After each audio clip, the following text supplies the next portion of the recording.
Hello and welcome to Silver Screen Cinema Classics for this month's Saturday matinee review. I'm your host, Michael, or Mike, or since it's relevant this week, Michaela.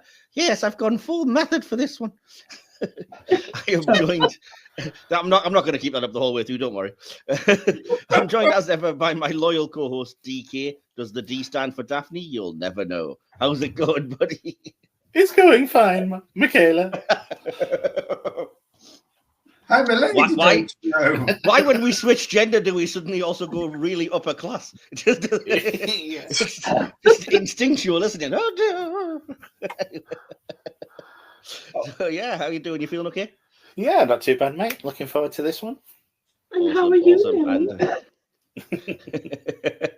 And yeah, this month we're putting on our heels, grabbing a saxophone and running from the mob as we dive headfirst into Billy Wilder's Some Like It Hot, in case you didn't pick up on that. A timeless classic of identity, disguise, and just the right amount of cross-dressing chaos. Joining us for this delightfully fizzy cocktail of cinema history, we've got three fantastic guests as well. So not just me and DK, you're spoiled. First up, returning from our Citizen Kane deep dive, where we made sure that we'll never look at a burning sled the same way again.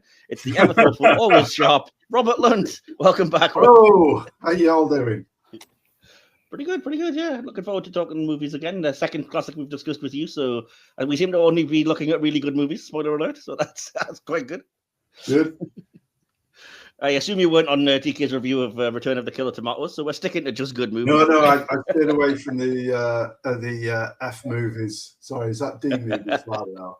It's a Z movie, really, isn't it? Yeah, F's been very generous. Yeah, not my cup of tea, to be fair. Awesome. And yeah, making their debut on the Cinema Classics show, please give a very warm welcome to Michelle and Neil. Welcome. Thank you. Welcome. Yeah, Michelle, Neil, this is the part where you say something charming and instantly endear yourself to the audience. So. Hello. Yeah, no pressure. I mean, you're still doing better than we did on our first episode, anyway. Nice, very good reference. I like it. No, as I said, you're still doing better than we were. So there we go. And before we break out the jazz and head to Florida, we've got a little tradition here. A quick question for our newcomers. You probably heard us talking about it off air a little bit earlier. No pressure, just a little bit of fun. And myself and DK have a little bit of a side bet maybe on it as well. So Michelle and Neil, with apologies for putting you on the spot again, can you tell us what's your all-time favorite cinema classic and why? And my definition for that is basically anything from the dawn of cinema to around 1979. Off you go. Actually, I would say mine, honestly, is probably the original Planet of the Apes. Oh, good. We've reviewed that already. Yeah. I just think that's an amazing movie, chock full of really interesting ideas. Sort of, I hate using the word iconic, but iconic moments, you know, like, get your goddamn hands off, you dirty ape, kind of thing. You blew it up, you maniacs! You blew it up! Damn you! Anyway. Yeah, exactly. It's got these moments in, and it that sort of denouement, that sort of reveal at the end is great. I was kind of prepped for it when I watched it, but still it kind of gives you the goosebump moment. Yeah, it's weird actually. Come to think of it, Citizen Kane, Planet of the Apes, and Some Like It Hot 3 are probably the most legendary last lines and endings in Hollywood history. Come to think of it, yeah. Bizarre, but true. So yeah, that's cool. I like Planet of the Apes. Like I said, we've reviewed it already on our Cinema Classic, so people can always go back and check that out if they want to. But yeah, I mean, it's classic for a reason. And so, how about you, Michelle? Do you have a particular favorite? Well, I can't put my hand on what the title is of. Well, is it called The Thing or is it called The Thing from Another World? Howard Hawks. Yeah. The first adaptation. And keep watching the skies. Because nice. I mean, I use that line all the time, and fascinating. I mean, you know, I saw it when I was young. I've always absolutely loved the interplay between the characters. because another favorite of mine is His Girl Friday. I yes. like Thank you. yeah, the quick talk back and forth, so witty, so intelligent. I just bought that the other day on DVD because I haven't owned it for ages, and it's one of my favorites. And DK responded with, "Are we reviewing that on Cinema Classics?" And I was like, "No, sometimes I do just buy DVDs to watch by myself, you know." It's like thinking, oh shit, I've got more work to do now. The other thing I really liked about it was not a really, maybe I shouldn't say this, not a really starry cast, but I mean, not like Cary Grant or something, you know, super big names. But everyone is just so good and so realistic, and it's just, I mean, when they say, I mean, we do that all the time here in the winter, close that door. It's, I mean, the kind of the idea, the concept is the star of it, because it's one of those sort of science fiction sort of 50s era B movies where that was the kind of the rub, wasn't it? The concept was what drew you in, and I mean, it was good enough to get remade by John Carpenter into another legendary film. So yeah. Well, these days though, I feel rather prophetic almost that I loved this as a kid and everything, because, well, it's based on really At the Mountains of Madness by H.P. Lovecraft. And so what do I do now? I do H.P. Lovecraft style. Obligatory plug. So, yes, indeed. indeed. It's been influential on me in that way. So, yeah, oh, definitely. Yeah, I love being a huge sci-fi nerd, I love all of that era of kind of classic sci-fi. So I've long said one of my favorite all times is the original Invasion of the Body Snatchers from around that era as well. Oh gosh, we've got that. Great intense film. You know, though, awesome. the other thing though, it would be in those movies, The Mummy, which which was absolutely beautifully filmed. I mean, we've got a copy that is, really clear, beautiful copy, and you think, my God, this movie is beautiful. Yeah.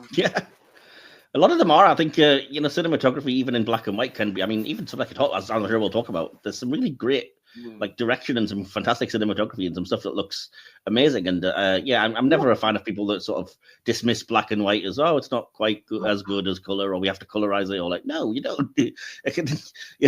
And having just reviewed Citizen Kane, obviously, Rob, we know you can do some pretty incredible things in black and white film as well. So. This is it. It's what people forget.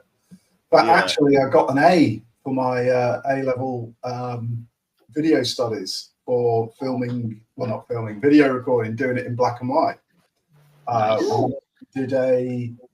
It was not a review, but it was sort of a basic 15-minute documentary on, my brain's gone.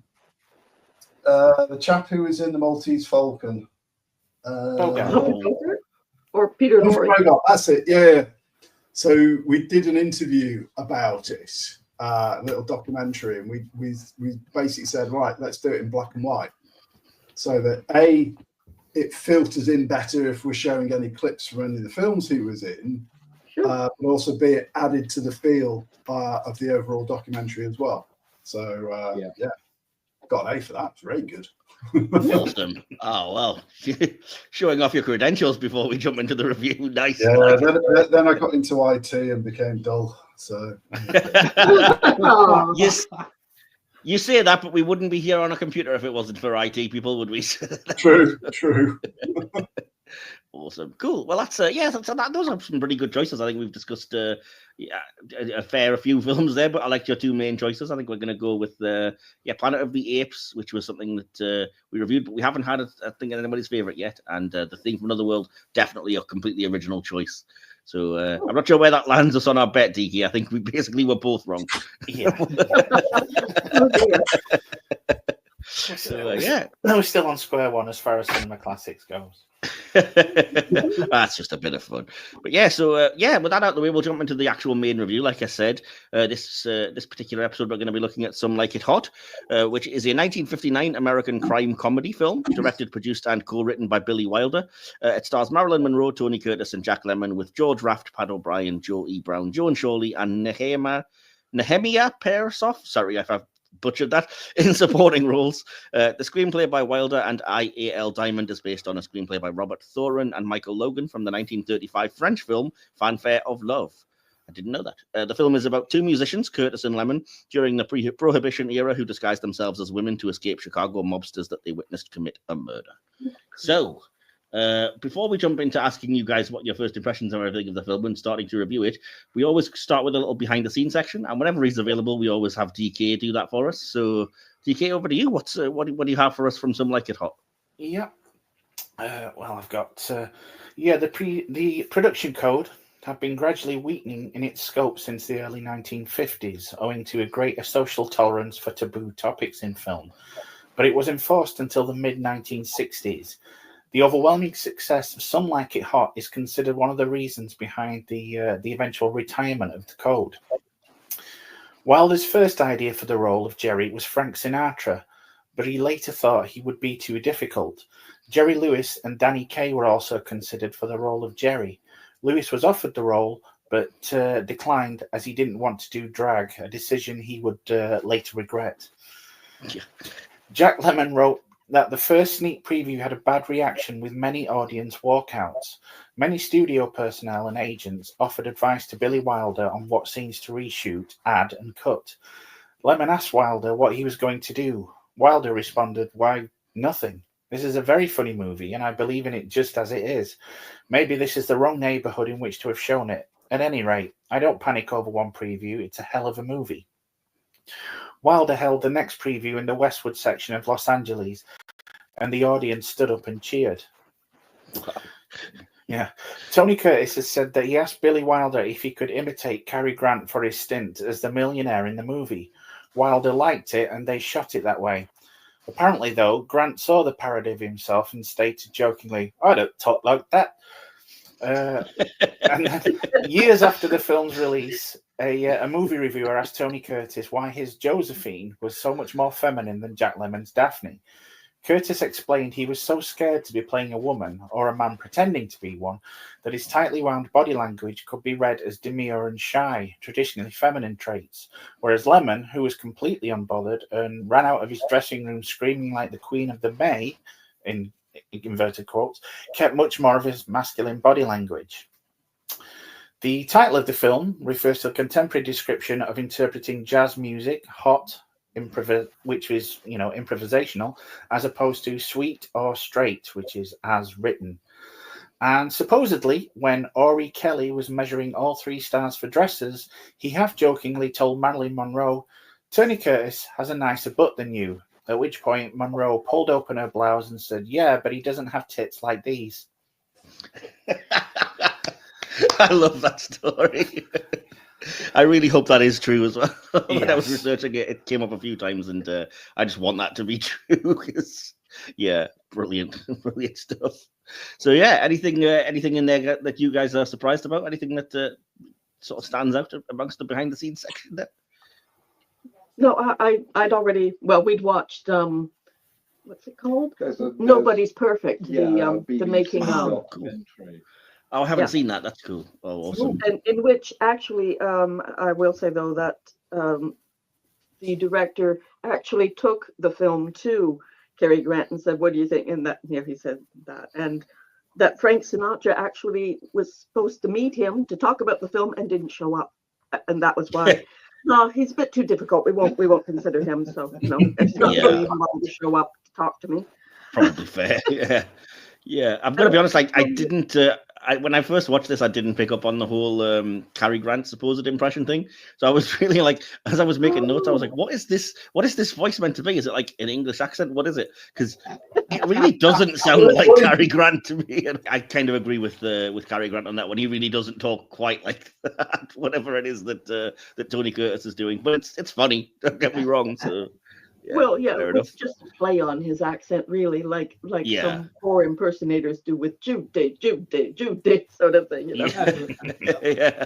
But she never said, of course. Yeah, and before we, as I say, dive into the little individual sections, talking about things like the writing, the plot, the direction, various other things about the nature of the film, we always start out by asking you what your first experiences of this film were when you first saw it, and were your initial impressions? Were you originally enamored by it? Were you not overly fussed? And this is where it's confession time for me, because I have to confess my story will be a little bit boring because I watched this film for the very first time about 4 days ago. So I had Seriously? Yep, I'd never actually seen it. I wanted to, and I've been a huge fan of these actors, particularly, obviously, I'm a massive Marilyn Monroe fan for ages, but it was just one of the weird kind of blind spots in my kind of movie knowledge. We didn't ever cover it at my university course amongst all the other classic films we did. But I did. I mean, I bought it on Blu-ray and was like, I have to get around to watching this at some point. And as I have been doing quite often, as you know, DK, decided that the best way to make sure that I was going to definitely do that would be to review it on this here podcast, because then I would have no choice but to watch it and couldn't put it off any longer. So my thoughts will be fresh, and I will keep them to myself, because like I said, kind of silly talking about how I first came to it when it was only a few days ago. But we'll probably go around the houses and ask all of you guys. So, Rob, what about you? When was the first time you saw this movie, and what were your initial impressions of it? Yeah, so I think the first time I saw this, it was in the 80s, mainly because it tend to be on during the sort of like the Christmas week. You know, after the big blockbuster on Christmas Day, there'd be others that are on there. So it always reminded me of like having a turkey sandwich, triple-deck turkey sandwich with a glass of Coke and all the rest of it. But I think it was a part of a stack of movies that they were putting. They were doing some sort of anniversary of Marilyn Monroe's death or something like that on BBC Two. So you had 7 Year Itch, Ladies Prefer, Men Prefer Blondes, that kind of diamonds, those type of films from Marilyn Monroe. And then there was this, and even as a sort of like a teenager, I found it funny. And enjoyed it, and I'd have to say I've probably watched it, every other year now for the past sort of like 30 odd years, for the past 40 odd years. So wow. It's just a fun film. People can say, oh, it's well before its time because of blah blah blah. It's like no. Forget all that. It's just a fun film. The characters, the depth in there, the acting, even though apparently Marilyn Monroe was terrible at learning her lines or remembering her lines. But at the same time, it was just fun. And has the best ending, bar none, on any film that Hollywood's ever produced. Wow, that's big praise. So yeah, fair enough. It's obviously a film that you hold dear, and that's been quite an important part of your life. You've seen it way more times than the one time I've seen it up to now. So we'll take that on board. So, what about you, Michelle and Neil? Which one of you wants to go first and tell your experiences of first experiencing Some Like It Hot? Okay, going first. For me, it's actually probably pretty much the same story. It's some point in the 1970s, I will have actually seen it, possibly at an age where most of it will have just gone over my head completely. Fair enough. And it's something that I think as time has passed and there have been opportunities for repeat watchings, it's just sort of become a part of my cultural DNA, if you like. Yeah, okay. Cool. And is it the similar story for you, Michelle? Or?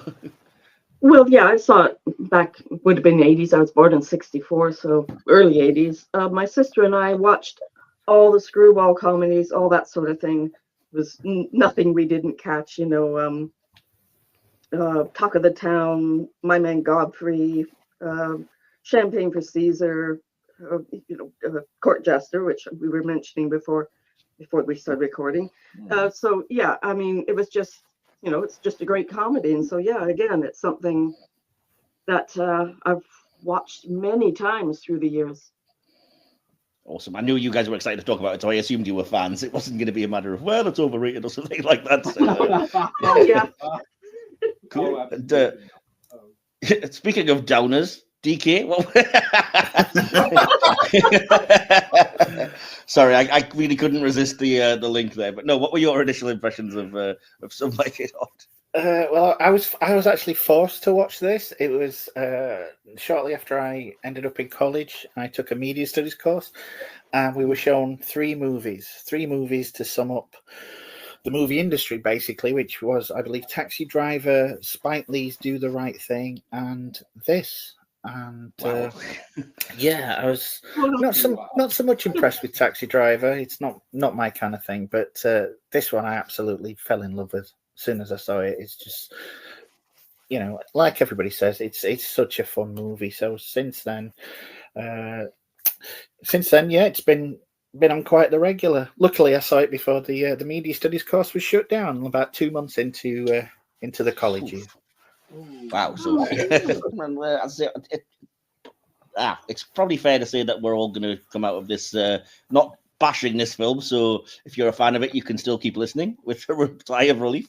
And so, yeah, we're going to jump into the sections that I break down my notes into. But as usual, if the conversation flows different ways, we'll just follow it as it goes.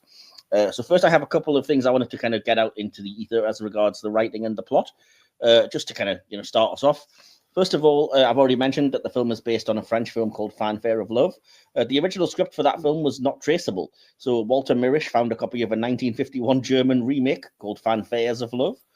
He bought the rights to that script, and Wilder worked with that to produce a new story. So this is, in a way, kind of a weird third adaptation. Both films follow the story of two musicians in search of work, but it was Wilder who created the gangster subplot for Some Like It Hot. So, interesting. The film's closing line, as we've already talked about, well, nobody's perfect, is ranked 78th on the Hollywood Reporter's list of 100 favourite movie lines, but it was never supposed to be in the final cut. Diamond and Wilder put it in the script as a placeholder until they could come up with something better, but they never did. Wilder's tombstone pays homage to the line by reading, "I'm a writer, but then nobody's perfect." In the year 2000, The Guardian ranks the closing scene at number 10 on their list of the top 100 film moments. And we know Rob would rank it number 1. So there you go. He disagrees profusely with that. This is true.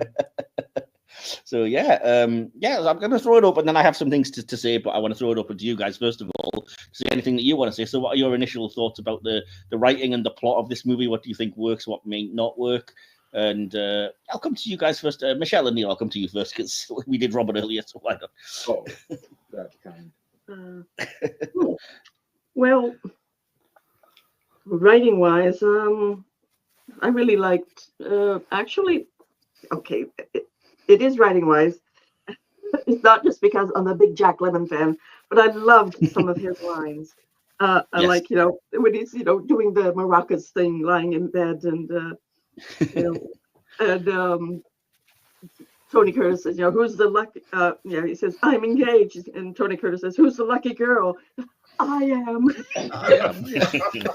and then just shortly after that, you're a guy. Why would a guy? Why would you want to marry a guy? Security.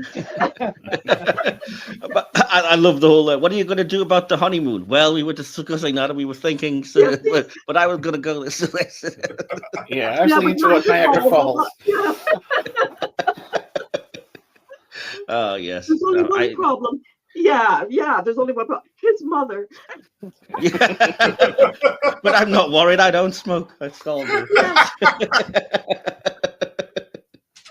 Yeah, I love it. It's a genuinely funny movie, I have to say, and it's similar in a similar vein to when we reviewed Singing in the Rain. I'm always surprised when it comes to older movies because I'm like, this isn't going to have held up. This isn't going to make me laugh, and it's genuinely funny. It really did. So yeah. So is that something that you guys appreciate as well? Did you find it funny? Obviously, it's a bit of a dumb question, but like, did you really think? I think it's not just daft comedy. There's some actually really smart humor in there as well, I would say. Would you agree with that? I like the little bit with George Raft where he's going by the guy who's flipping the coin and he comes back out and takes it. He said, "Don't do stupid tricks like that," when that's George Raft's signature thing. Is the point. You know? Exactly. I love Yeah. gangster films, Cagney and things like that. So I Yeah, know so all a that bit of an stuff. in-joke there going on. Yeah. That's Oh, beautiful. yeah, talking of in-jokes, I did realise after learning that it was a Cary Grant impression that when Jack Lemmon says, "What was that accent? Nobody talks like that." It was obviously a slight dig at Yeah. Cary Grant. Exactly. Yeah, fair enough. So what about you, Rob? Any thoughts on the writing that you wanted to bring up briefly? Yeah, it's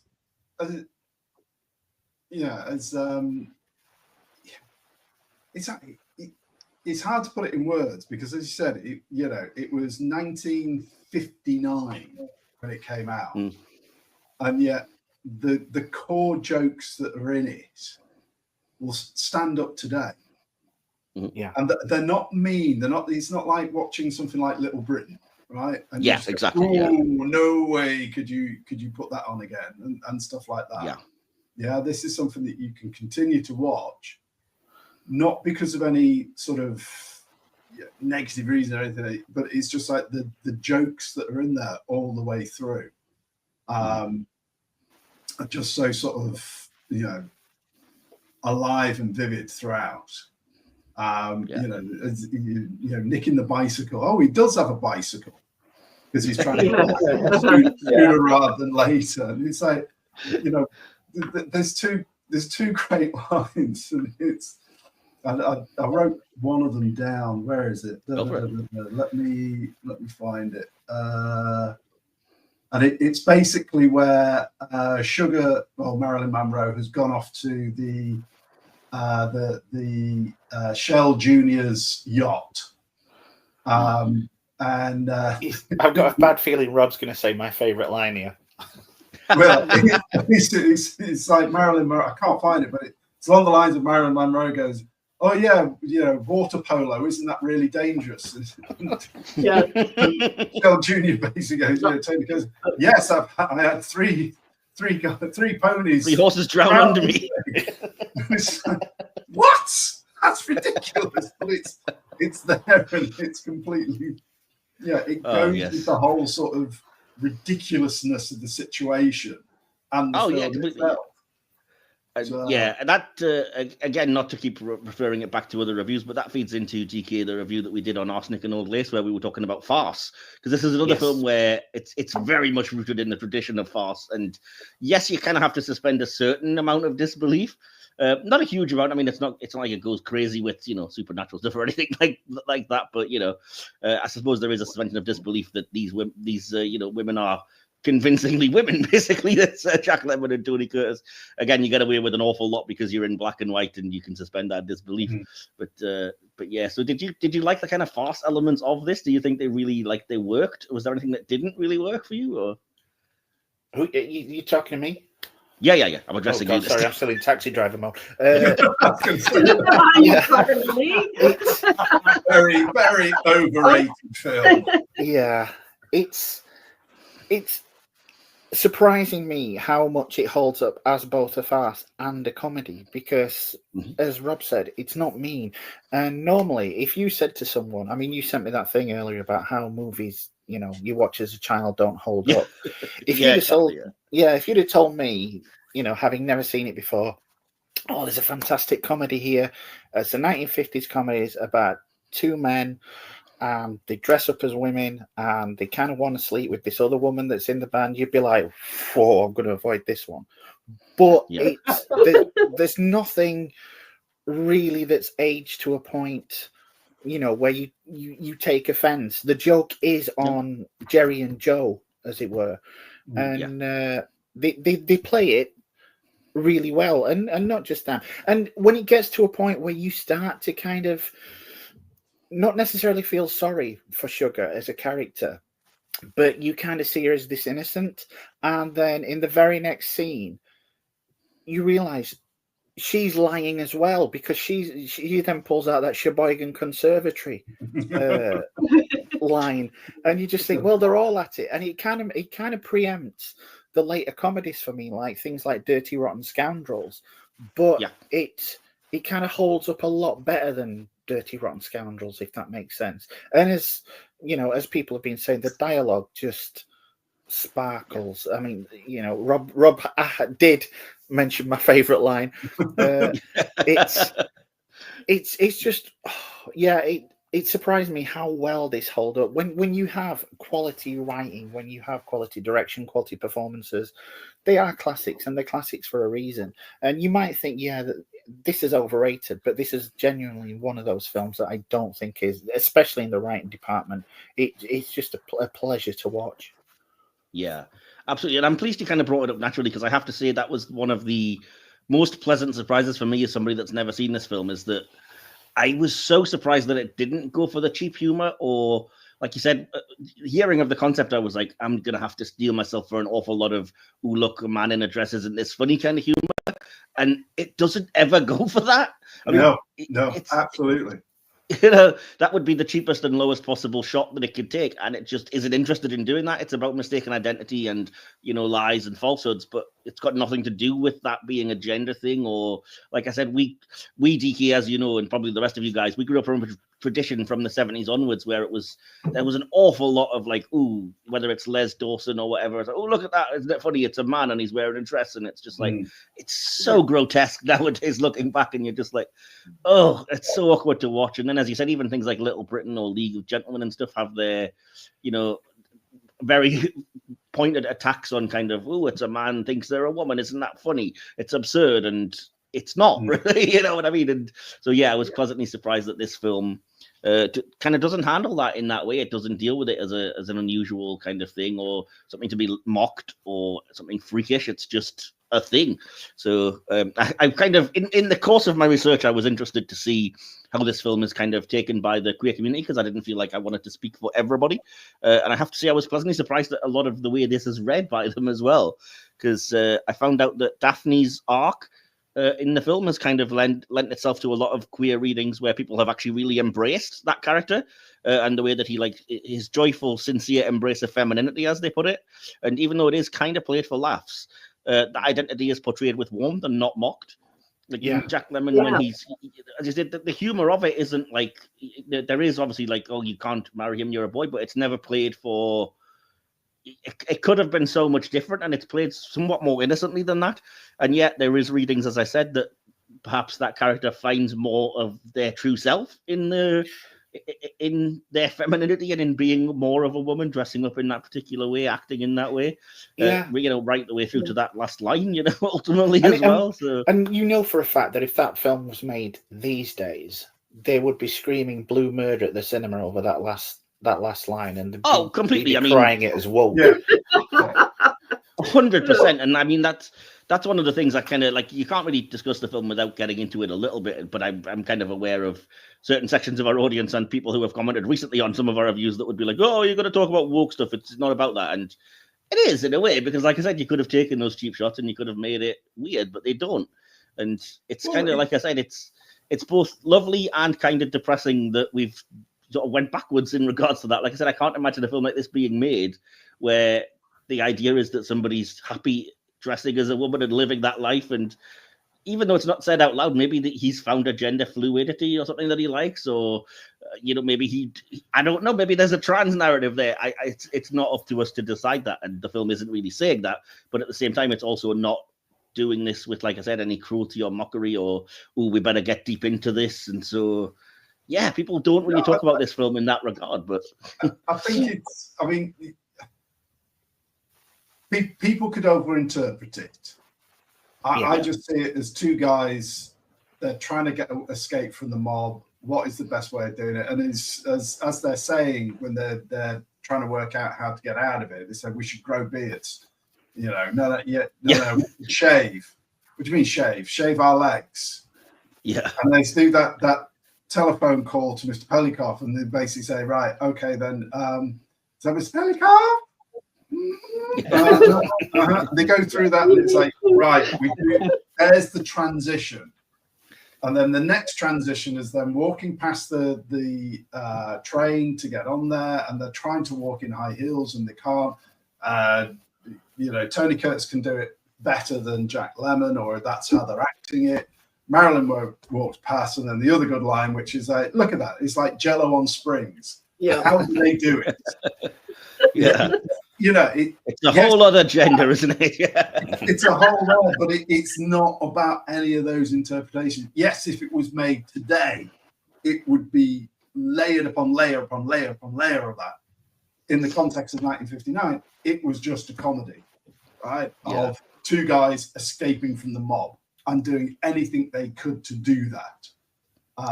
I do the most ridiculous thing in 1929, dress up as two women to get away with it. Yeah. So Exactly. Yeah.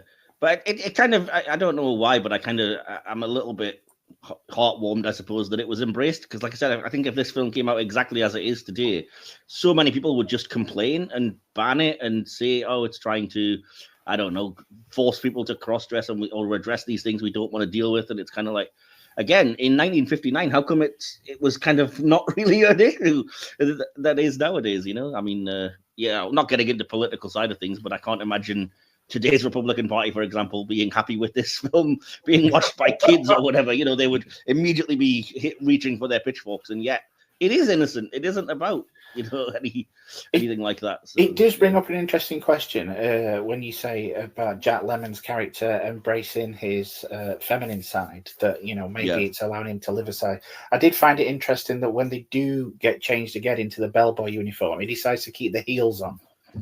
Yeah, exactly. Because nobody can get changed that quickly and leave those on. Yeah, exactly.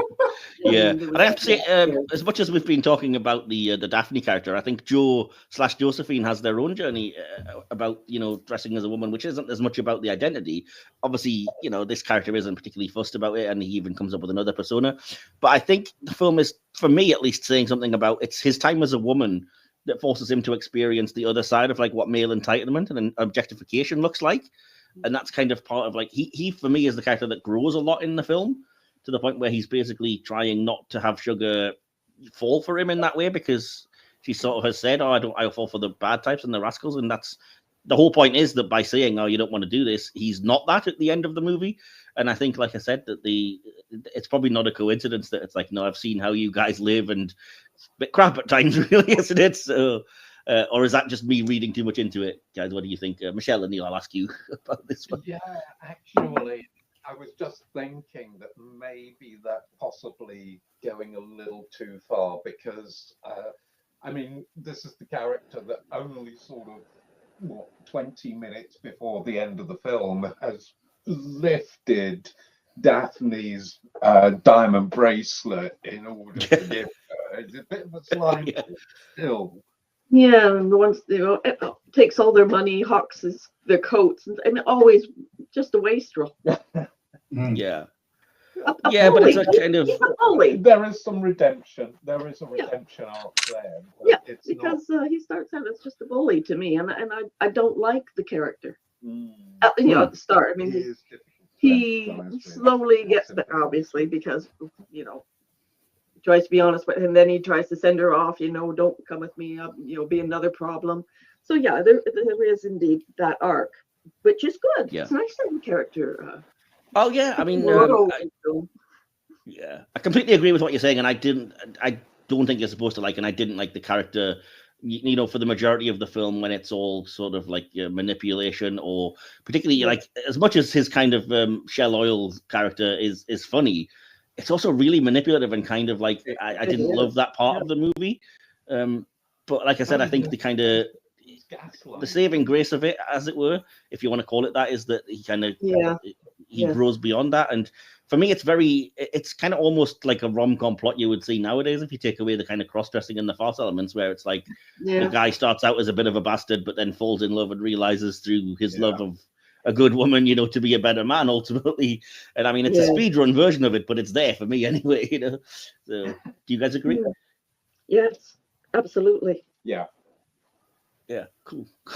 Sorry about that. I could have just talked over you guys there. So yeah, but I have to say, as much as I'm kind of very positive on a lot of the representation and stuff, one thing I didn't particularly personally love is the representation of Sugar in the film, because it feels like she's very much written within the limits of the era. She's way overly sexualized and very self-effacing, and she's not a particularly modern, by our standards, kind of feminist woman. right down to even like, oh, I don't care that I'm falling into this pattern again and falling for a jerk. And I don't know. I'm very uncomfortable with the idea that she needs to have a man and that it doesn't matter because she's not worth much if he's a bit of a jerk and whatever else. And I'd like to have seen a bit more of a level of independence, I guess, for that character. So here's a question though. You know, bear in mind it was Marilyn Monroe. Was there any, in all the films that Marilyn Monroe was in, was there any films where she was playing a strong, you know, to use the modern phrase that was on Nerd Erotic and all the rest of it, that strong, independent female woman? Yeah, that kind of thing where, you know, with Marilyn Monroe films, no, she was always the femme fatale. It was like she was always the beauty queen. You know, she was the, you know, she was basically the beauty queen in any film that she was in, and this was no different. But I'm just trying to think, was there any film that Marilyn Monroe was in where she was more of the sort of the girl boss? No, I mean, I don't think not really is. Yeah, not that springs to mind, but that's my point. Isn't like it's a criticism of this film specifically. It's more of my general criticism of the era. Yeah, because as you say, and to be fair, I mean, Marilyn worked that reputation for all it's worth, you know, and fair play to her if that's what was making her the money and making her a star, and she was happy to be exploited, I guess, for want of a better way to put it. Then she wasn't, fair play. though. Yeah, that's the worrying thing, isn't it? Is that she probably wasn't happy to be exploited. Yeah. No, she wanted to be taken seriously. She wanted to be a serious actress. She did a lot of studying, but she was dyslexic. She had mental health issues, borderline personality disorder, stuttered. You know, she had a lot of problems. Although she had like 165 IQ, higher than Einstein. Wow. You know. The other thing is she had in her contract, and yet no one's mentioned it, and I found it so cool, that she had in her contract all her films had to be in color. And they only got this one made in black and white because they said the screen test, there's no way you're going to believe that these two guys are women in a color film. It's got to be black and white. I did have that when we talk about the directions of later. I had that note. Yeah, they said they look grotesque in color. They do too. It's awesome. That was my point about, like, you have to suspend a level of disbelief, because if this was reality and, you know, a band full of women turned up and then Jack Lemmon and Tony Curtis in drag, you're going to look twice, really, aren't you? It's not, just two regular women, not a problem. You know? But, so, yeah. And not to mention the fact that, you know, I know from, you know, from the experience of things like Drag Race and stuff that you watch nowadays, that it's not a 2-second job to get changed into, you know, from a male presenting to female presenting. And yet these guys do it in about 20 seconds.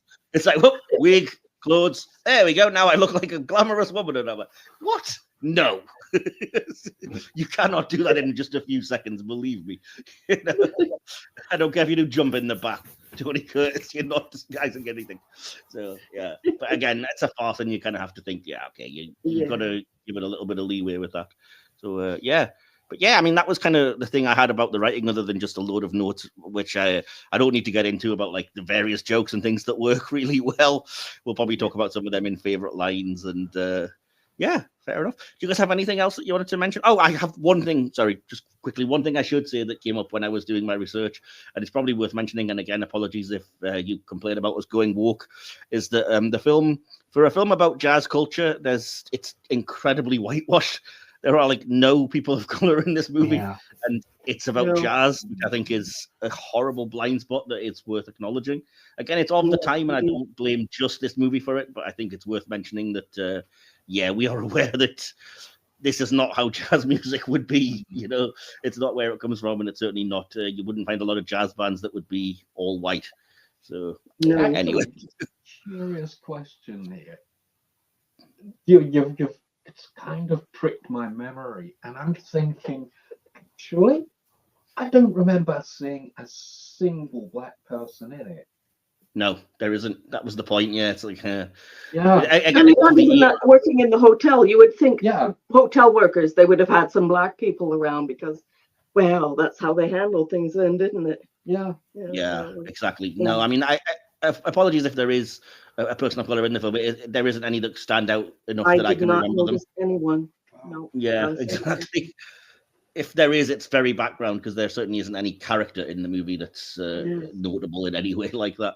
So, but again, it's possibly just a symptom of the time because you can't really go into that without getting into racial politics. And then, like I said, they wouldn't really, a person of color wouldn't be well to do, so you can't introduce them into the millionaire plot, you know, etc. Well, they wouldn't want to pop them all together up in that berth with the 13 people in it. So exactly, yeah, exactly. That would have caused some problems, perhaps, for watchers at that time. Exactly, yeah, that's it. So anyway, so yeah, any thoughts from anyone on the writing or the plot, or before I move us to the acting, just anything you wanted to get out there? I just wanted to mention, I'm revisiting the whole sort of scene where there are all these complications around Daphne getting married to Osgood. And I just thought, why that is so funny is because you know exactly what the issue is. And the whole set of responses from Jack Lemmon from Daphne is completely around the topic. You know, that it just keeps you waiting for that moment. For the shoe to drop. And it put me in mind, bizarrely, of Monty Python, because it plays with those very same expectations. You know the answer, and you're getting all these ludicrous responses that are just nothing to do with actually what you know to be the point. And I thought that was absolutely brilliant on that level. Yeah, it's fantastic. Yeah, definitely. It's where the bit that sort of cements that for me is the where they go out for the meal together, but then they go dancing in the evening. Yeah, and then basically you can hear you've got the musicians blindfolded in the background. Oh God, yeah. Well, that's one of my favorite scenes. I watched that about 4 times, I think, when I rewatched it recently. I just kept going to that, and the flower. All I kept thinking was that he's having so much better time, really. Yeah. I have to say as well. I mean, it's probably more of a. Actually, it's probably more of a direction than a writing thing, but I was pleasantly surprised again that they included that as a montage, so that it was like the Shell Oil character and Sugar intercut with kind of Daphne on her date, and I was kind of like, this is literally telling you that these are 2 seductions happening, and neither of the women seem to mind, which is so to speak. And I'm kind of like, again, that's very forward thinking for 1959, to be taking it that seriously, and again that feeds into the very end where it's like, what's the problem with getting married? I don't see it. We can deal with it all, and at no point is there ever a question of I'm not attracted or I don't love or I'm not having a good time. It's never brought up. It's not addressed. So anyway. Cool. So I'm going to move us on to the acting anyway, just because I don't want to take too long talking about this, although I happily could. So first of all, let me just say that talking about Tony Curtis, he obviously played Joe, Josephine, and Shell Oil Jr. Curtis was spotted by Billy Wilder while he was making the film Houdini in 1953. Wilder thought Curtis would be perfect for the role of Joe. He said, "I'm sure Tony was right for it because he was quite handsome, and when he tells Marilyn that he's one of the Shell Oil family, she has to be able to believe it." So, yeah. Let me see if I've got anything else here. So, Jack Lemmon and Tony Curtis were apparently both coached in how to act female by a female impersonator famous at the time called Barbette. So I think it goes to show there's a little bit of work put into that, and they weren't really shying away from it. And obviously, there's a million things I could say about Marilyn Monroe, but I don't want to turn this into a gossip episode. She was apparently famously difficult to work with and everything. And again, there's loads of stories out there if you want to look at them. I don't know what's true and what's not, and I'm not here to litigate that one way or the other, or interested in doing so, considering. So you can research that for yourself. But I will say that When it comes to the film, Wilder and Diamond did not expect a star as big as Marilyn to take the part of Sugar. They said that they had Mitzi Gaynor in mind. Wilder said that the word came that Marilyn wanted the part, and then they had to have her. Curtis stated that everyone told Wilder not to cast Monroe because she was too difficult to work with. They'd already previously worked together on the 7-Year Itch in 1955. Speaking in 1959 about making another film with Monroe, Wilder said, "I've discussed this with my doctor and my psychiatrist, and they tell me I'm too old and too rich to go through this again." But Wilder also admitted, though, my Aunt Minnie would always be punctual and never hold a production, but who would pay to see my Aunt Minnie? So he also said that Monroe played her part wonderfully. Years later, Wilder noted, "I think there are more books on Marilyn Monroe than there are on World War II, and there's a great similarity." So we've talked a little bit about the way that the characters are acted, but again, I have to say, as a first-time viewer, so pleasantly surprised at particularly the male leads, so to speak, at how unashamed they are at going into these female characters that they play. They'd never, obviously, Tony Curtis has said he was a little bit more apprehensive, shall we say, than Jack Lemmon, but neither one of them are, they're not worried they're ruining their career, and they're not worried that, it's not particularly masculine to do this. They kind of just launch into it for me, and I love that. And again, I've always been a fan of Marilyn Monroe, whether it's her kind of stage persona or her as a person. I think she is for me incredible. Whatever else happened behind the scenes to get that performance, I really do like it. As much, like I said, as it's constrained by the the times, so to speak. But I think she's always stunning. She's always mesmerizing when she's on screen. You can't take your eyes off it, or I can't anyway. And so that's my thoughts on the main three. So what about you guys? And again, I'll come to you first this time, Rob, to shake it up a bit. What did you think of all of the actors in the film, but especially the primary trio here?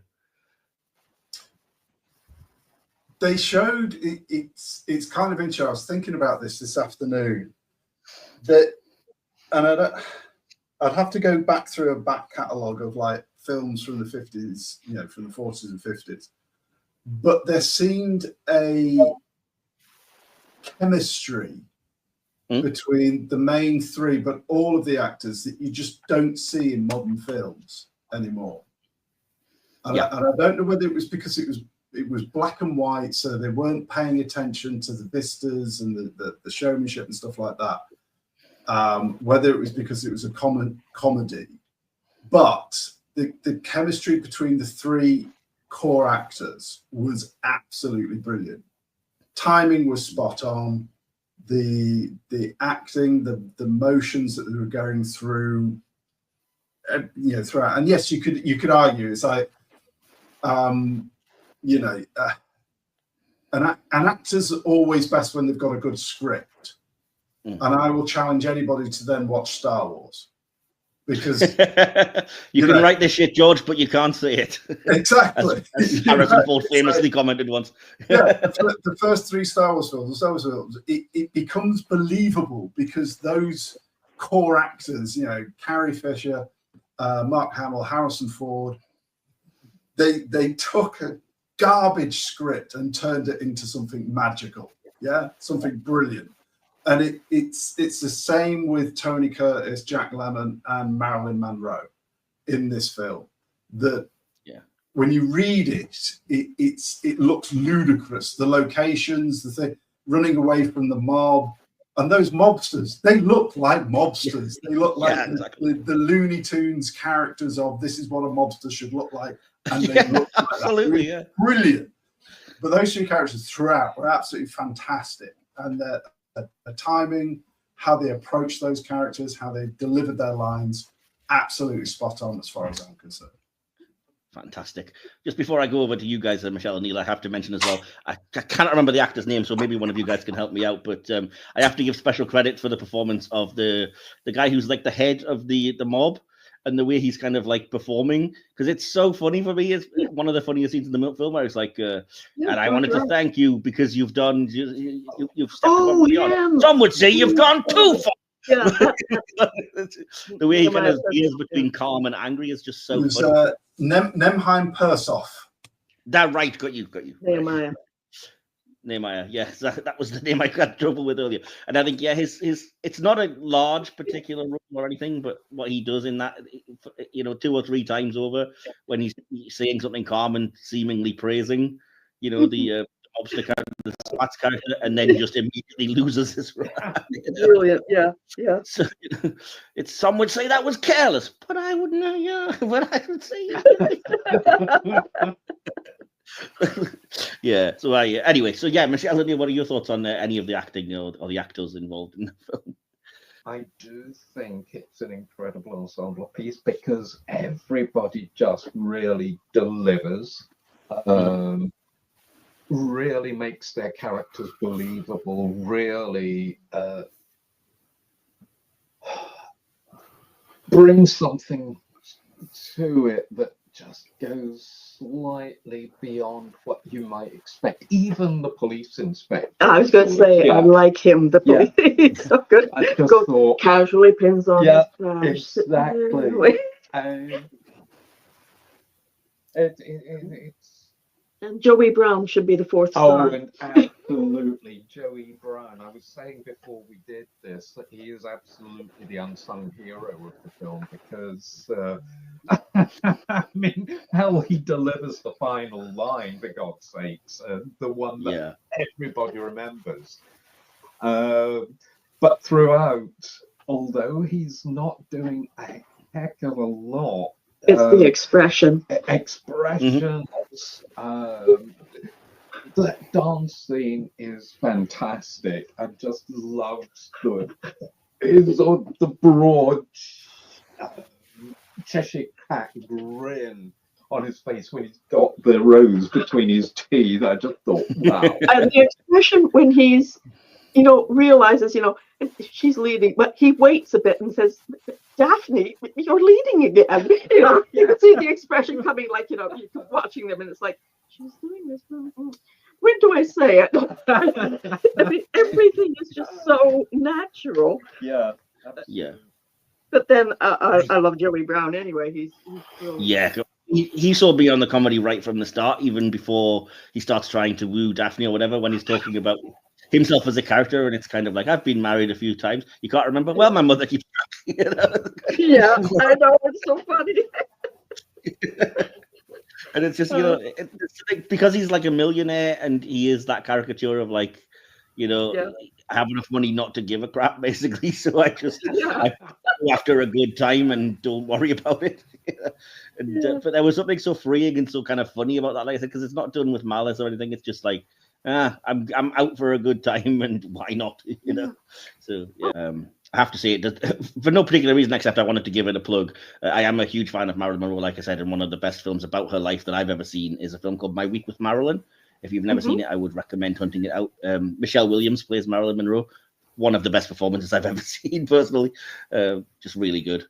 I think it revolves around basically the week that she spent filming The Prince and the Showgirl in the UK, but it also gets a lot into Marilyn Monroe's kind of star power and the affectation of her, the icon Marilyn Monroe versus the person. And anyway, nothing to do with this movie, but I just wanted to shout out that film if you haven't seen it, because I think it made like no money when it came out several years ago, and I think it's actually really good. You know what my favorite line of hers is in the film, her delivery, is when they're on the boat and she's, what is that sort of thing? And he says, oh, that's a member of the herring family. Says, herring. Isn't it amazing how they get those big fish into those little glass jars? They shrink when they're marinated. Her delivery of that line is just so cool. Yeah, fantastic. So, DK, what about you? Any thoughts on the acting before we move on then? Because I haven't asked you yet anything at all that we haven't mentioned. I just think it's really good. Well, obviously. Monroe, I've always loved Monroe. I think people do not give her enough credit, and I, even to this day, despise the way that certain people took advantage of her. Tony Curtis, he's probably my least favourite in this, but it's not that I don't like him. It's just that I like everybody else so much more, and it's hard when you're in this because he's fantastic. My favourite scene is the one where it's him and Monroe on the yacht, and she kisses him, and he just sits back and says, "See, nothing." I just absolutely love his performance, but I'm with Michelle on this. I've always been a fan of Jack Lemmon. I just think the guy is an icon, and I think he's very underrated. I mean, I love The Apartment, I love Irma La Douce, and then when you see him later on, when he's not playing, you know, your typical Jack Lemmon partying out of town as our grumpy old men, when you see him in something like Glengarry Glen Ross, you just think, this dude, a phenomenal actor. And yeah, I've just always loved Jack Lemmon, and he just steals the scene every time for me. So, and it's, as I say, it's no fault on Curtis. It's not that I don't like Curtis. It's just Lemmon is just amazing. So I'm going to move to the directing. We've talked a little bit about some of the things. I have very few notes about this. Just I wanted to say, I've already mentioned I'm not particularly fond of the kind of sexualization of the Sugar character. But again, par for the course, I kind of can't put that all on Billy Wilder or just this film. I loved, as I said, the juxtaposition of the two dates and the way the paths cross to and from the yacht. And I always love that in Farce when it's like, oh, yeah, they almost met, but they didn't, kind of thing. And a couple of small kind of directing notes. First of all, I love that whenever you see Spats, you see him Spats first, because that's his defining characteristic. So the camera's always pointing at the floor and seeing the shoes before anything else. And the scene where the gangsters are reflected in the compact when they first arrive at the hotel is so beautiful. It's such a, like, it probably wouldn't raise a lot of eyebrows nowadays, but again, for 1959, when you haven't had that many films and directors using tricks like that, I think that was such a good shot. So yeah, over to you guys. Any thoughts on the direction then? Well, you were on about that with the farce almost bumping into each other. There's that scene. I love that scene where he takes her back after their evening on the yacht. They climb, you know, they pull him backwards, get off the little the boat, go up the steps, and he just kind of like gives him a little nod as he's walking past. He's obviously, you know, had a great night himself. Just gets in, sits down, and just takes off in the normal direction. I think it was just done so well. There's no words there, but it's just comic timing. It's perfect. That I was just thinking that as Michael's talking through it, is that, you know, Tony Curtis' character can't even drive the boat. So he has to go backwards. And he's still going backwards. Yep. And, you know, Osgood comes along, brilliant night out, probably smashed out of his brain, and just goes, there we go, fine, off we go. It's like straight away, off we pop. You know, well, he was happy as a clam to have won the woman of his dreams. Exactly. Well, the current one, anyway. Exactly. Yeah. I should have said that actually, because I forgot to mention it as well. That credit for the physical comedy in situations like hanging from the bed, or just the physicality of the what's his name, Osgood character. The way he's so fluid, and as you said, so kind of fun. There's a certain physicality to him and to Jack Lemmon, the way that they're so loose and they kind of portray themselves that way. And just an awful lot of great, like I said, physical comedy work that adds to everything else. So I think I can see some people potentially getting annoyed by Joe E. Brown's kind of over expressiveness, but I just thought it worked perfectly for the character personally. You know, I think it was par for the course. Like I said, when you're doing a farce, you kind of have to have it be larger than life. So I was on board with it. I thought it was funny anyway. Awesome. So yeah, any last thoughts on direction from anyone before I move us along a bit? I just wondered if you were going to discuss the fact that he Wilder cut the film in the camera, so that, you know, he didn't leave things that he didn't want any, you know, and then he was able to mix it down so quickly. What they had to print in 2 weeks. Wow, I didn't know that, so I'm pleased you brought that up. I honestly didn't find that anywhere in my research. But apparently it's something you learn working at Paramount. You know, and that's why some of the scenes they had to do so many times was because of his method of not doing like the over the shoulder, that shot. Everything was a bit wider. That was his style, and that's why, you know, a scene went on for more usually. So things had to really be right. You'd never get away with that nowadays. They want like 7 pickup versions and alternative shots or whatever of every scene. So. Kind of to your point earlier, I think it was you alluded to it, Michelle, that I have to say credit where it's due, that when the film is doing the kind of gangster sequences that Wilder wrote in, it's just an authentic kind of gangster movie feel for me anyway. And I was quite surprised that it doesn't shy away from, like, obviously it doesn't show you anything and there's no kind of blood or whatever, but like in a comedy farce, I was like, wow, they really are just machine gunning down these guys. Yeah. It feels like a pastiche. But then there's the wonderful wonderful, ridiculous line that Spatz has after he's been had about 20 bullets put in him. Yeah. It's not gone yet. Exactly. Yeah. Awesome. What's happened to him? There must have been something in that cake that disagreed with him. Yes, I did read somewhere as well that the guy, again, sorry, I've forgotten the actor's name who plays Spatz, was actually quite a gentle soul, and it took multiple takes for him to try and kick the toothpick out of his victim's mouth because he was worried about like hitting him in the mouth or anything, and he would never go for it apparently. And I was like, yes, Judge Rapp was a brilliant gangster actor, but he was, yes, indeed, very loved and very considerate and. Yeah. I mean, again, I'm very aware of time running away from us, and I wanted to get to the audience response and then our thoughts. But just quickly, I can't not talk briefly about the music in this film because it's so like relevant to it. With regard to sound design, the soundtrack was apparently created by Adolf Deutsch. It was an authentic 1920s jazz feel using sharp, brassy strings to create tension, as, for example, whenever Spatz gangsters appear, which was the only note I have, except that I also was pleasantly surprised that this was where the songs I Want to Be Loved by You and I'm Through with Love come from. Because I knew those songs, but I'd never seen this film. So learning that this is where they're from, I was like, oh, cool. Now I know. You just thought it was from Spider-Man 3, didn't you? I knew I heard it somewhere else.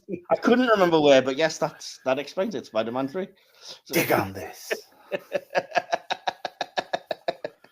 Oh my word! Yeah. Any quick thoughts from you guys about the music, other than just very authentic jazz 20s kind of stuff for the most part? Well, yeah, and nice period pieces. Sweet Georgia Brown being in there was a nice touch. And, yeah. And I thought Marilyn performed it very well, especially that sort of scene in the train when she's doing the kind of the rehearsal. I think it's a rehearsal anyway, just kind of performing. Yeah. Sweet Georgia Brown is Matty Melnick and his orchestra. Yes, yeah. But yeah, the songs all fit perfectly. That's the other thing. You don't feel like they're being shoehorned in. Yeah, it doesn't feel like they're putting in contemporary kind of rock and roll or anything. Which I mean, they wouldn't. It's a film about jazz, but you never know with these things, do you? So cool. Down among the sheltering palms when they get to the beach. Oh yeah, that seemed a bit odd to me. It seemed like this is a BFI travel film, isn't it? Nothing wrong with that. No, it just looks gorgeous. And there's something about watching a film from this period where there's an unreality to it, but it's kind of beautiful to just get lost in anyway for a second. It's probably a studio somewhere in California, but it looks nice. So who cares? Anyway, cool. So yeah, this being a cinema classics, I'm going to move us to our next section, which instead of getting a response from the audience, because we're looking at classic films and it would probably be very one-sided, I tend to look at more of a critical response just to see how critics respond to these movies contemporarily and recently. So if you'll allow me, I have some information here with regards to that. First of all, Some Like It Hot opened to critical and commercial success and is considered one of the greatest films of all time. The film received 6 Academy Award nominations, including Best Actor, Best Director, and Best Adapted Screenplay, and 1 for Best Costume Design. On the review aggregator site Rotten Tomatoes, 95% of 73 critics have given the film a positive review, with an average rating of 9.1 out of 10. The website's critical consensus calls it a spry, quick-witted farce that never drags. According to Metacritic, which calculates a weighted average score of 98 out of 100, based on 19 critics, the film received universal acclaim.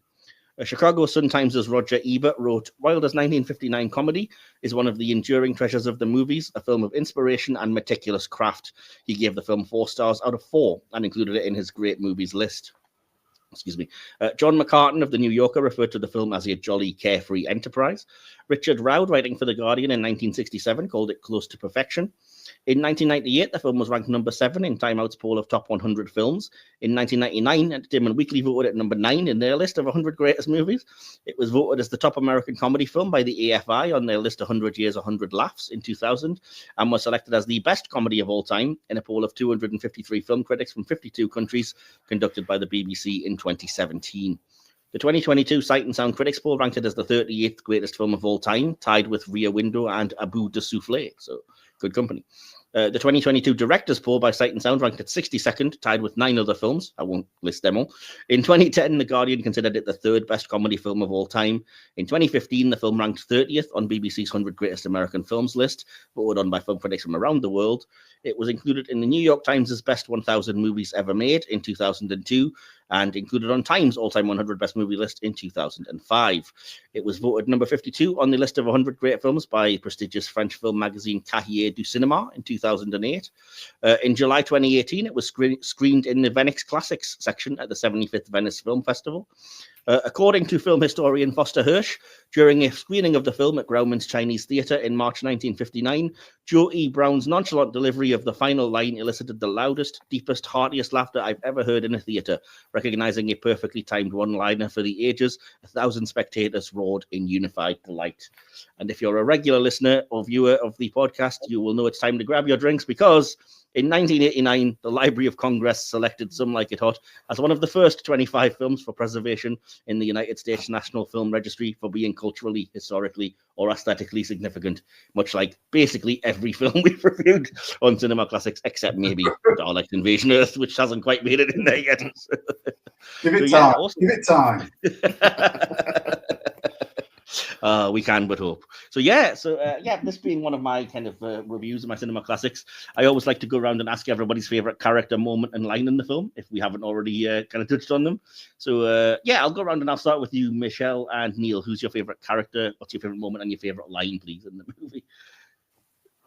Oh God, I mean, well, I've already said I consider it a wonderful ensemble piece, so it's very difficult for me to actually pick out somebody I especially love most, but I think it's probably going to be Jack Lemmon.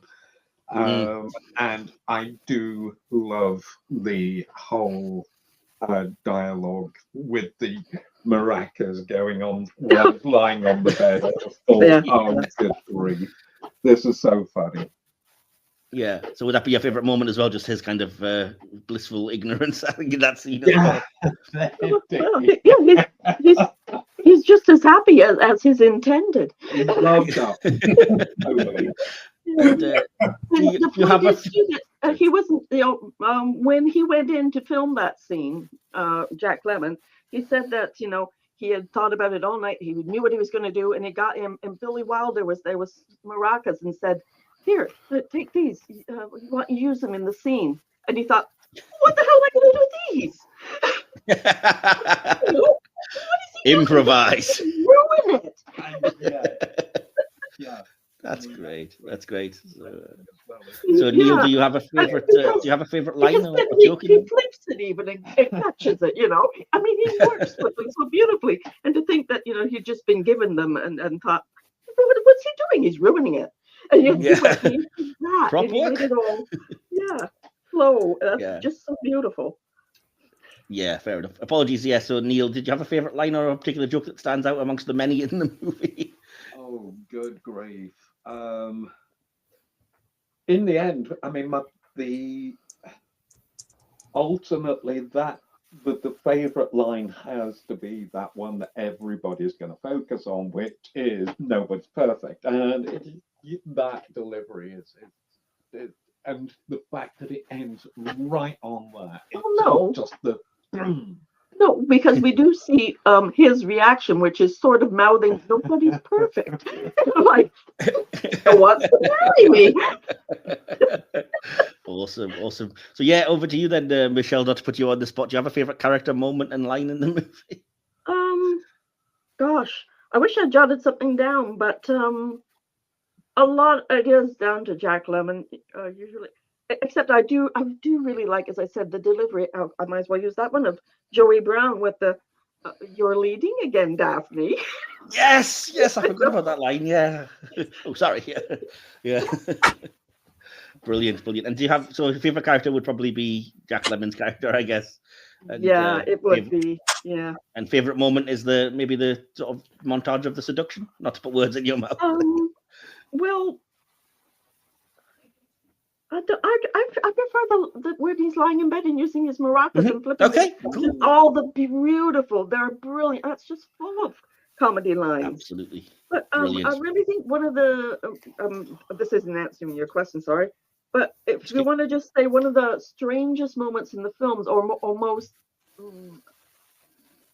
interesting that people accepted all this, was the fact of Tony Curtis still with his hat on and stuff, being Daphne, going up on the stage and kissing Marilyn Monroe, and that whole thing, and beanstalk. Oh.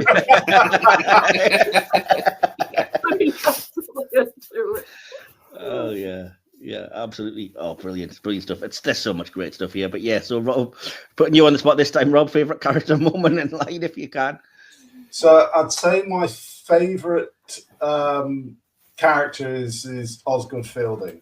You know, Joey Brown plays that role brilliantly throughout the entire film. From the moment that you see him when they first go to Florida, and he's given the explanation of all the different wives, including the contortionist who he couldn't marry because she smokes and mother wouldn't allow it, all the way through to the end, to his final line, right?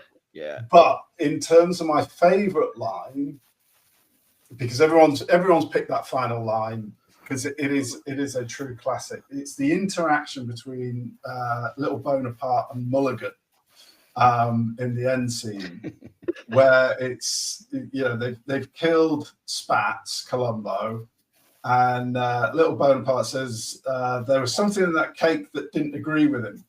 Yeah. And Mulligan then says, "My compliments to the chef. Nobody leaves this room till I get the recipe." And says, "Do you want to make a federal case of it?"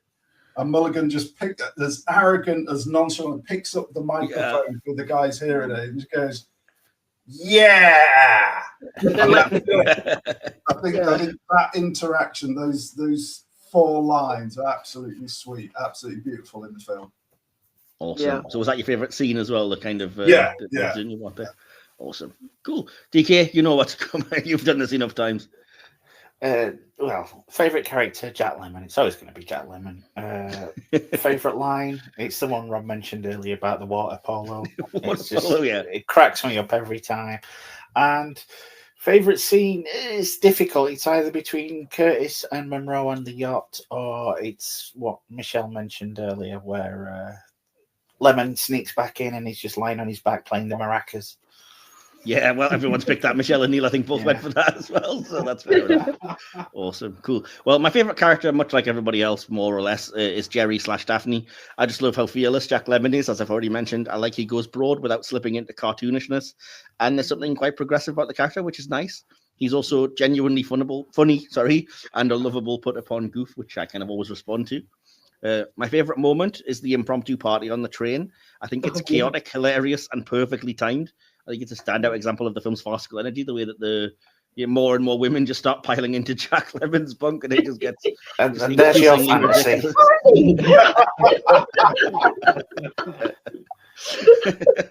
13's an unlucky number. No, I think I'd rather have been Tony Curtis on having a one-on-one with Marilyn Monroe at that moment, personally. But that's just me.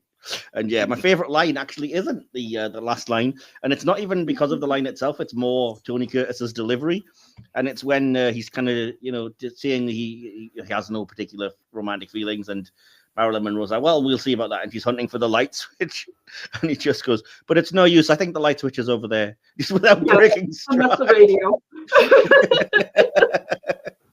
Yeah, I just think it caught me off guard. It really made me laugh out loud, that line, the way it was delivered, is a bit cheeky, but yeah, cool. What about just hearing Tony Curtis as a woman singing in the bathroom suddenly when they think they must have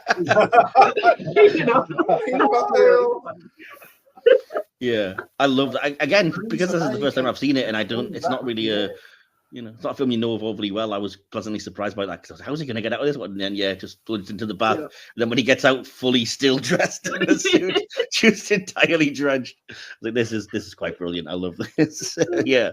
Brilliant. So well, all that's left to do then is to go around and ask for our conclusions and our score out of 5 stars. Michelle, would you like to start us with this? Have you got a conclusion and a score? Oh, it's definitely a 5 out of 5. Billy Wilder is a brilliant director, and it's one of his best films. Brilliant. How about you, Neil? I think a 4. And the reason I'm saying that is it's kind of... Yeah, I mean, I've seen it so many times, and every time it's been brilliant. But actually, watching it in preparation for this, I'm finding it a little aging a bit. But Okay. that's just me. Okay, no, that's fine. It's personal opinion. How about you, Rob? Do you have a conclusion and a score out of 5?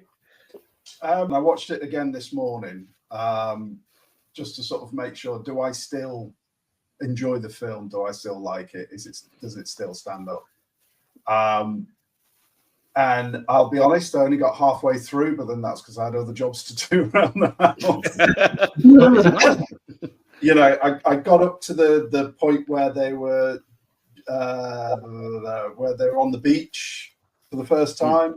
And I just thought, no, this still stands up. There's still little jokes in there that I've missed previously, and now I find it, find them again. It's still funny. So I'd still say 5 out of 5. Brilliant. And Okay. I just recommend everybody to watch it at least once. Yeah, I'm glad I did, I agree obviously. with But, Yeah. cool. So, DK, do you have a conclusion and a score? Would you like to go first, or would you like me to go? No, I'll do it because I know you have your usual dissertation. I have really, it is a dissertation as well. I try Yeah. to keep. I don't know why I even claim I try to keep it short. It's. I know you like say one this that, time, and so. every week it's like your average. It's the episode first of time I This saw Is the Your movie. I had a Life. lot of thoughts to get out, man. So, yeah, I still love it. Is it perfect? Not quite for me. For some reason I got it into my head that the gangster scenes didn't kind of last as long as they did, and this time I watched it. Although they're good, I still want to get to them getting dressed up and boarding the train. I do realize that's very much a me problem, but yeah, it's not quite perfect just because of that. Other than that, I think it's directed extremely competently. As you know, we've said, the dialogue sparkles. It moves along at a brisk pace once it gets going, and you're supposed to say 3 main performances, but with Joey, it's essentially 4, and they all just give really, really standout performances in this, so you can't really fault them. So yeah, it's going to be a 4.5 from me. Okay, fair enough.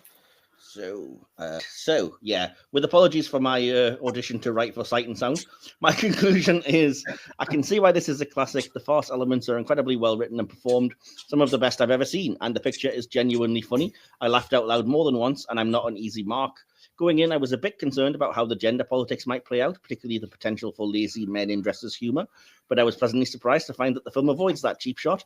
Instead, it explores themes of mistaken identity, sexuality, frustration, and perhaps even the idea of uncovering different sides of oneself. While it's not entirely progressive by today's standards, it certainly was for its time. The most dated elements are the sexualization of Marilyn Monroe, which was unfortunately par for the course, and her character's attitudes towards men and herself. That said, the ending gives me hope that both she and Joe have grown enough to be genuinely happy. The 3 leads are outstanding, or 4, as you said. There's barely a moment when they're not on screen in some combination, and they stay completely committed throughout. The ability to shift between broad and subtle comedy shows how skilled they are. It's also refreshing how unashamed the male leads are in drag. The direction is sharp, keeping pace with the comedy, using camera tricks and musical cues effectively, and knowing when to let the actors lead. The music is fantastic. I'm a sucker for Marilyn and for 20s jazz, so I should really pick up the soundtrack at some point. But the film, for me, also isn't perfect, no pun intended. It runs probably about 20 minutes too long, with a few jokes and scenes overstaying their welcome.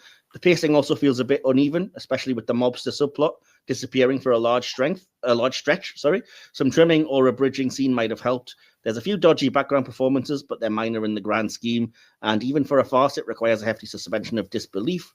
Still, it was a really enjoyable, fun, and funny ride. I had a great time, appreciated the craft, and would definitely watch it again. Not my favourite Marilyn film, if I'm honest, but that's a very high bar, and this clears so many others. And I give it 4.5 out of 5 as well. So, yeah, adding those scores together, dividing by the 5 of us here, gives a final score for Some Like It Hot of 4.6 out of 5. So pretty impressive, I would say. Not too upset with that. Pretty good. So yeah, and that's it. That wraps up this week's Saturday matinee here at Silver Screen Cinema Classics. A huge thank you to my brilliant co-host DK. Thanks again, bud. Always a pleasure, dude. Always a pleasure, especially when we're talking about something like this. Awesome. And of course, to our wonderful guests, Robert, Michelle, and Neil, you made the discussion every bit as fizzy, chaotic, and charming as the film itself. So before we go, where can people find you guys online? And do you have any upcoming things you want to plug? We'll start with you, Rob. Anything you wanted to plug, or any socials you want to give us? Oh, I'll plug right. So look out for Noisy Cow. It's my daughter's theatre company. They're putting on 5 shows during the summer period of July through to August. Indoor and outdoor shows. They're doing the 12th Night, Shakespeare, but they're going to ham it up and all the rest of it. The reason why I'm making a plug, because I'm actually the business director for that company. So I'm supposed to try and make them money so they can put more shows on.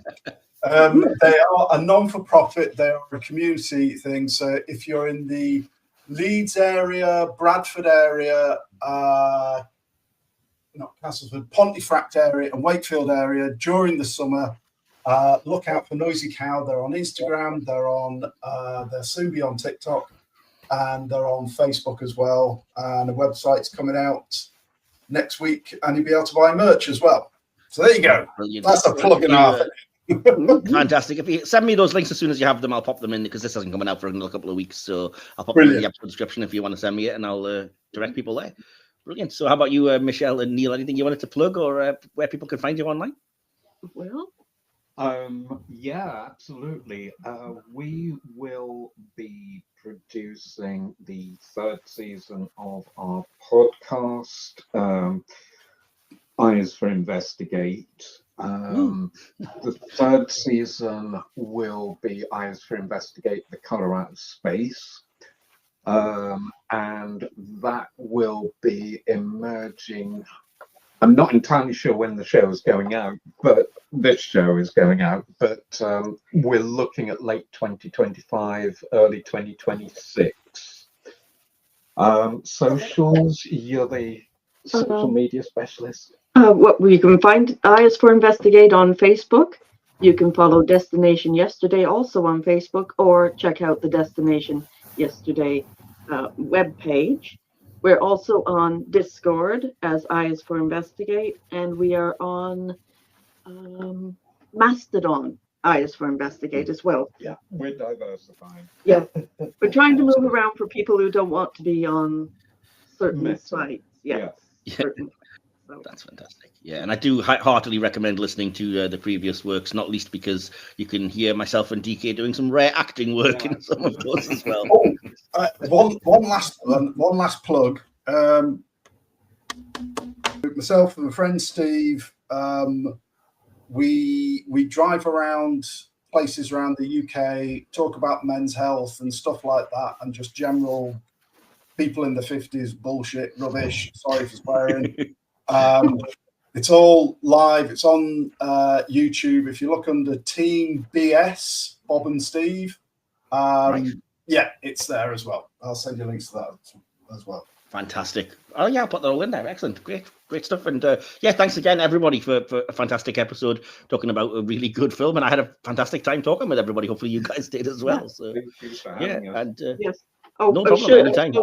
We should have mentioned that at the moment though, the podcast for people to watch would be Dagon, and we've still not released all of the Dagon epilogues yet. So there's a lot of it out there. Yes, yeah. Again, I do recommend it. And I will leave links in the episode descriptions to all of the previous stuff, and check it out, especially if you're a Lovecraft fan. It's a lot to like there. So yeah.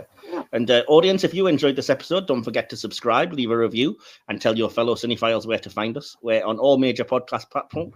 Try saying that 10 times fast. On all major podcast platforms, and you can follow us on social media for behind-the-scenes bits, upcoming episodes, and probably the occasional film meme or two. We'll be back in just under 2 weeks when Silver Screen Regular Flavor takes on a couple of legendary sci-fi monster mashers. And then next month, Cinema Classics breaks down the definitive game-changing superhero film, You Will Believe a Man Can Fly. But until then, whether you're on the run from gangsters or just running late to the next screening, keep your pearls on straight, your jazz hot, and your cinema timeless. Nobody's perfect, but this podcast gets pretty close.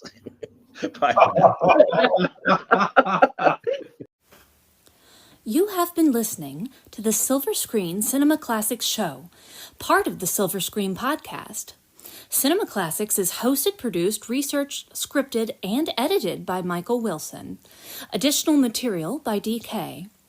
Follow us on social media, our YouTube channel, or wherever else you get your podcasts. Links to all of these places can be found via the link tree in each episode's description. This podcast is a Media Matters original production created by Mike Wilson. Don't forget to like, subscribe, and share far and wide. Join us again next time, and hopefully this could be the beginning of a beautiful friendship. Here's looking at you, kid.